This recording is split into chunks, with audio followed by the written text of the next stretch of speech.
Ready হয়ে গেছে বিকেলের জলখাবারের। আজকে আমি বানাবো, বাচ্চাদের টিফিনেও দিতে পারেন বা বিকেলে জলখাবারেও খেতে পারেন। এই দেখুন নিয়েছি ময়দাটা, আপনারা যতগুলো করবেন সেই পরিমাণে নেবেন। আমি বাটিটা বড় বলে এক বাটি নিয়েছি। এক বাটি ময়দা, একটা ডিম, আর এই লঙ্কা কুচি নিয়েছি, আলু কুচি নিয়েছি, গাজর আর পেঁয়াজ কুচিয়ে নিয়েছি। এবার ডিমটা ফাটিয়ে এগুলোকে আমি একটা ব্যাটার তৈরি করব।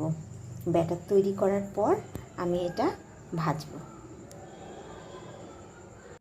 এবার আমি ময়দাটার মধ্যে ডিমটা ফাটিয়ে দিয়ে দিই।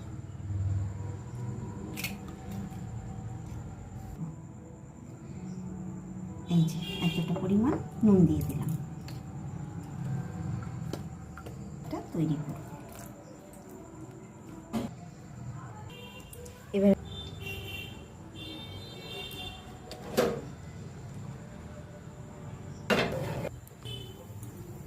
ওপরে অল্প তেল দিয়ে দিলাম।